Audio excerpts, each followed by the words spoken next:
Hello students. कैसे हैं आप लोग? ठीक हैं? खैरियत से हैं? अच्छा स्टूडेंट्स, आज का हमारा जो टॉपिक है वो मैट्रिक्स है। सबसे पहले हम ये देखेंगे हमारे पास जो मैट्रिक्स जो है वो उसकी डेफिनेशन क्या है, और उसके बाद हम देखेंगे कि मैट्रिक्स में जो ऑर्डर है वो क्या होता है। मैट्रिक्स के टाइप्स देखेंगे, ट्रांसपोज, और उसके बाद कुछ ऑपरेशन होते हैं मैट्रिक्स के ऊपर, जिस तरह हम नंबर्स को ऐड सब्ट्रैक्ट कर सकते हैं। सिमिलर हम मैट्रिक्स को ऐड भी कर सकते हैं, सब्ट्रैक्ट भी कर सकते हैं, और मल्टीप्लाई भी कर सकते हैं। चलो हम देखते हैं मैट्रिक्स की डेफिनेशन क्या होती है। सबसे पहले हम छोटी सी आप लोगों को मैं एक तरतीब बता दूं। देखें, आपके पास कुछ नंबर्स लिखे हुए हैं। सपोज दैट मेरे पास एक नंबर है ए, एक नंबर है बी, एक नंबर है सी। मैंने बेसिकली इन तमाम नंबर्स को एक अरे की फॉर्म में लिखा हुआ है। अरे का मतलब होता है एक तरतीब, और ये एक जो तरतीब है बेसिकली ये हॉरिजॉन्टल तरतीब मैंने इन नंबर्स को लिख दिया हुआ है। ठीक है। इसी तरह मैं एक और नंबर लिख लेता हूँ, जैसा कि 1 है, 2 है, 3 है, फिर मेरे पास एक नंबर है 4, 5 और 6। अब देखें तो हमारे पास ये भी एक तरतीब है हॉरिजॉन्टल, ये भी एक हॉरिजॉन्टल तरतीब है, ये भी हमारे पास एक हॉरिजॉन्टल तरतीब है। सिमिलर अगर आप इनको वर्टिकली देखें तो हमारे पास ये वर्टिकल एक हमारे पास ये तरतीब है, फिर हमारे पास ये एक वर्टिकल तरतीब है, और हमारे पास एक ये वर्टिकल तरतीब है। हमने नंबर्स को दो तरह लिख दिया, हॉरिजॉन्टल तरतीब और वर्टिकल तरतीब, एक अरेंजमेंट में लिख दिया, रो की शक्ल में और कॉलम की शक्ल में। अब यहाँ पर हम बात करते हैं कि हमारे पास बेसिकली जो मैट्रिक्स होता है वो बेसिकली अरे होती है नंबर्स की तरतीब होती है। और वो तरतीब दो तरह की होती है। फर्स्ट वन हॉरिजॉन्टल होती है जिसको हम रो कहते हैं, और दूसरी वर्टिकल होती है जिसको हम कॉलम कहते हैं। जैसा कि मेरे पास ये एक मैट्रिक्स है, इस मैट्रिक्स का नाम रखा हुआ है ए। किसी भी मैट्रिक्स का हम नाम बड़ी एबीसी से रखते हैं, और नंबर्स को एक इस तरह की तरतीब में लिखते हैं, जैसा कि हमारे पास ये एक हॉरिजॉन्टल एक तरतीब में लिखा हुआ है जिसका हमने नाम रख दिया है, हमारे पास ये एक रो कहलाती है, और इसको हम रो 1 कह देते हैं। ठीक है।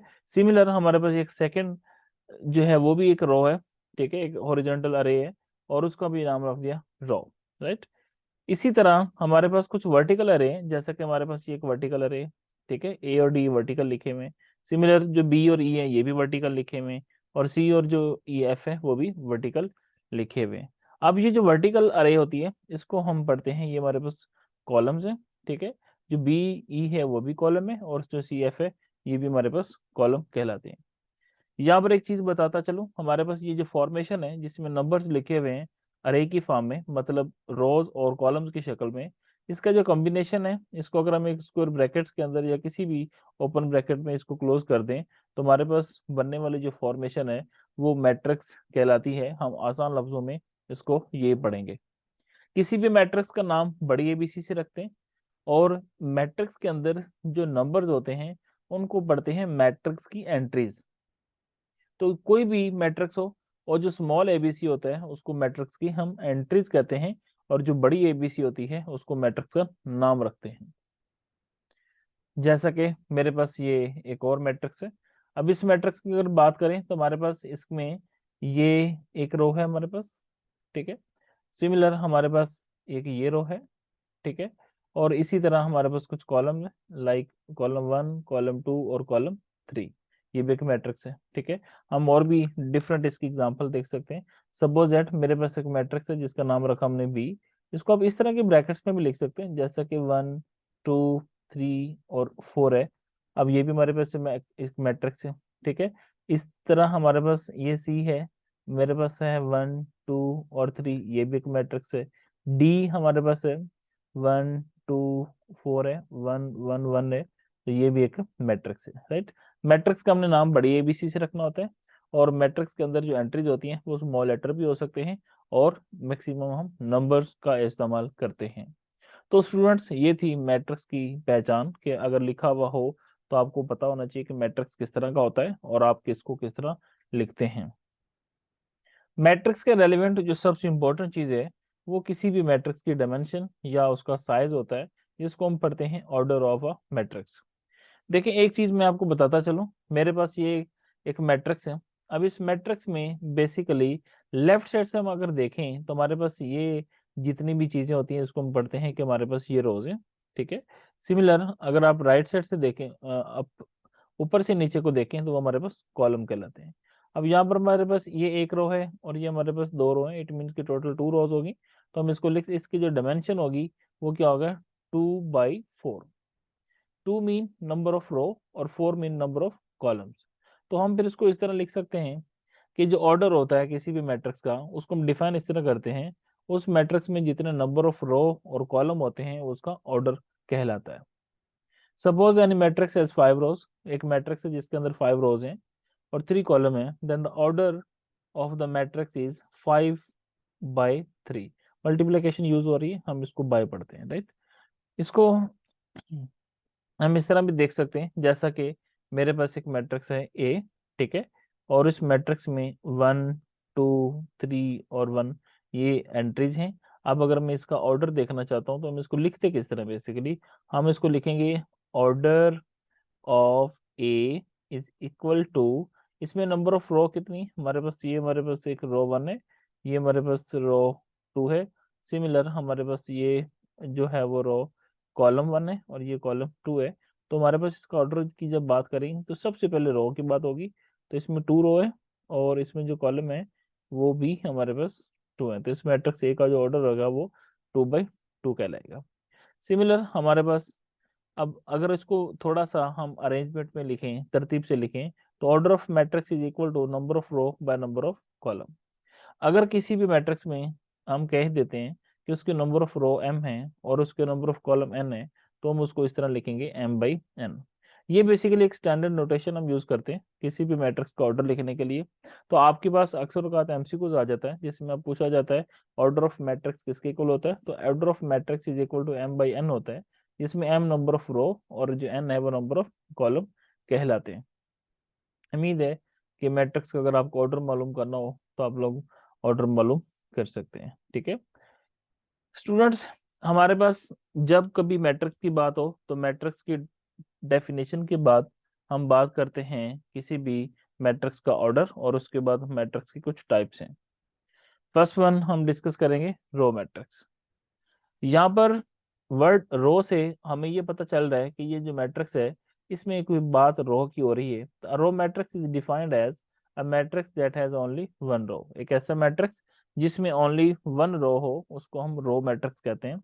सपोज दैट मेरे पास एक मैट्रिक्स है ए और मैं उसको इस तरह डिफाइन करता हूँ 1 2 और 3। ये हमारे पास एक रो मैट्रिक्स है क्योंकि इसके अंदर एक ही रो है। इसका जो ऑर्डर है, ऑर्डर हमारे पास है वो है 1/3। सिमिलर मैं एक मैट्रिक्स बी डिफाइन करता हूँ, उसके अंदर एलिमेंट्स हैं ए बी सी और डी। इसमें वन रो है और इसमें जो कॉलम है वो 4 है, ठीक है। ये मेरे पास क्या आ गया, रो मैट्रिक्स।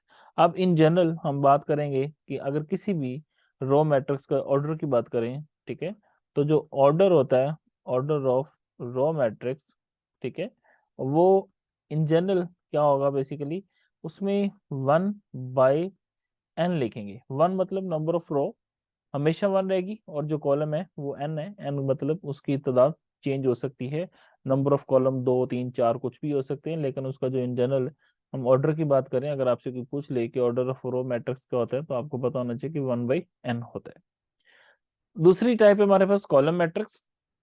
अब यहाँ पर कॉलम की बात हो रही है, इट मीन्स कि एक ऐसा मैट्रिक्स जिसमें एक ही कॉलम हो, ओनली वन कॉलम, उसको पढ़ते हैं कॉलम मैट्रिक्स। हम एक छोटी सी इसकी एग्जांपल देख लेते हैं। जैसा कि मेरे पास एक मैट्रिक्स ए है। अब मैट्रिक्स ए में हमारे पास कितनी कॉलम होने चाहिए, ओनली वन कॉलम, 1 2 3। एक ऐसा मैट्रिक्स जिसमें एक ही कॉलम है तो ये एक कॉलम मैट्रिक्स कहलाता है। हमारे पास एक बी है, मेरे पास है 1 और 2, ये भी कॉलम मैट्रिक्स है। मेरे पास एक डी मैट्रिक्स है और इसमें एलिमेंट्स हैं ए और बी, ये भी एक कॉलम मैट्रिक्स कहलाता है क्योंकि इसके अंदर एक ही कॉलम है। रोज की तादाद एक से ज्यादा हो सकती है, तो इन जनरली इसका अगर हम ऑर्डर की बात करें, ठीक है, तो हमारे पास इसका ऑर्डर क्या होगा, order of column matrix is equal to n/1, ठीक है, n/1। अब यहाँ पर n क्यों लिखा है, बेसिकली n का मतलब है number of row.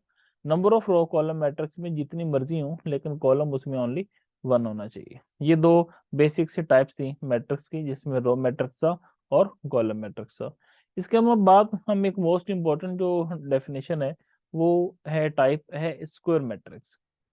Square matrix से पता चल रहा है कि ये एक स्क्वायर शेप होगी, और स्क्वायर शेप में जब वो इक्वल होती हैं तमाम साइड्स, तो square matrix has the same number of row and column. हमारे पास एक मैट्रिक्स ये है, इसमें अगर बात करें तो इसमें 2 रो हैं और इसके 2 ही कॉलम है।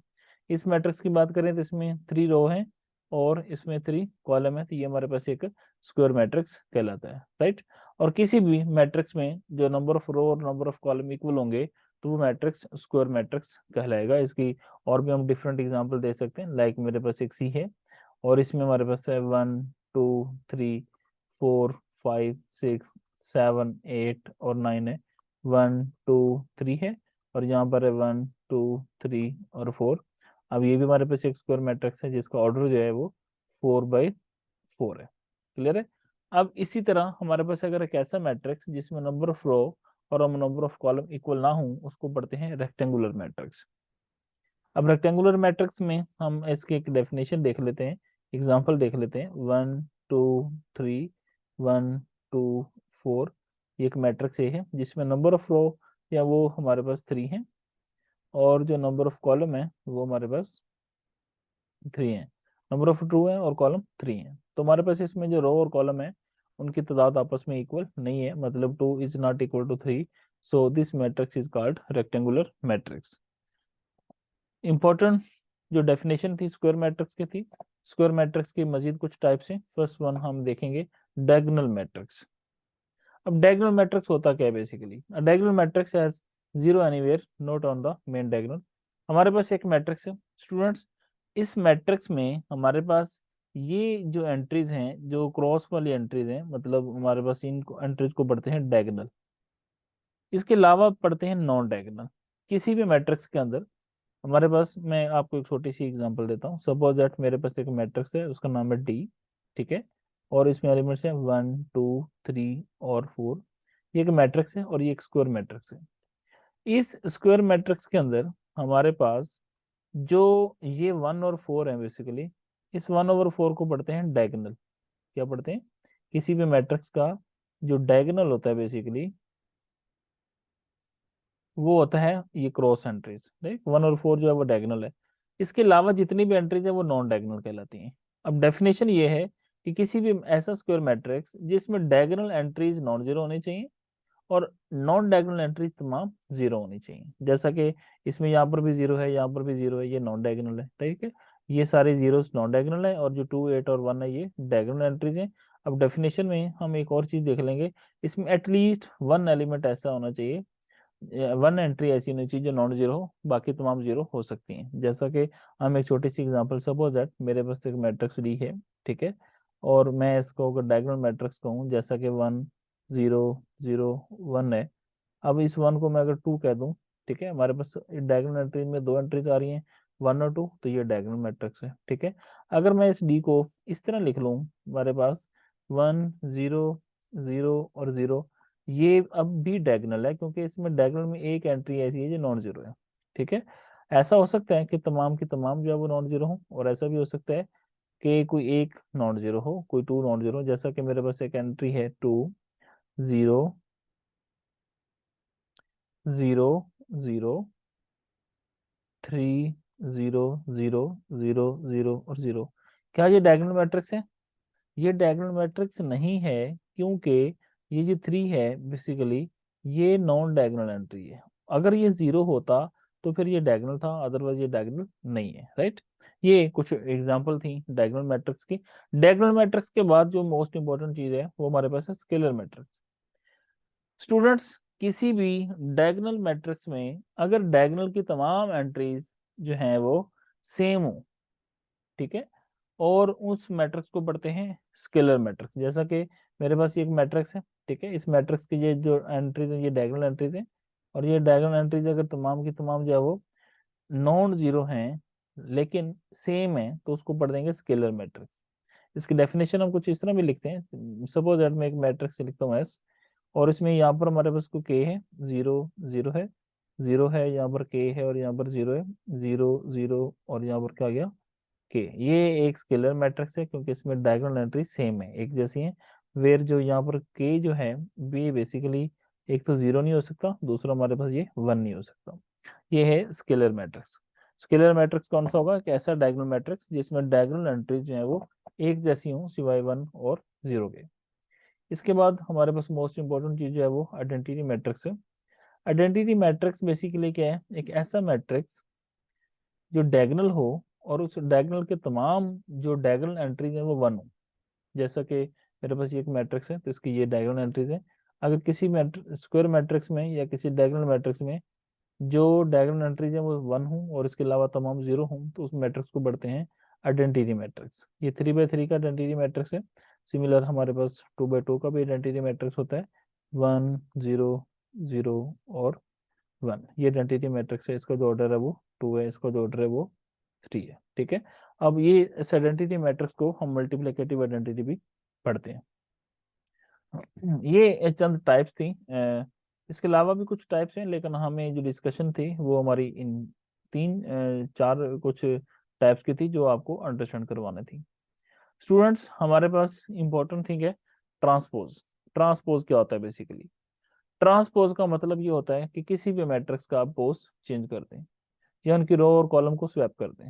राइट, जैसा कि हम एक मैट्रिक्स है, अब इस मैट्रिक्स में इसके ऊपर हमने छोटा सा टी लगाया, इस टी का मतलब होता है कि T is a transpose operator. ये इस मैट्रिक्स के जो ये रो थी इसको उसने कॉलम में कन्वर्ट कर दिया और इस रो को भी इस कॉलम में कन्वर्ट कर दिया। ये एक नया मैट्रिक्स मिल गया जिसको हम पढ़ते हैं ट्रांसपोज ऑफ अ मैट्रिक्स।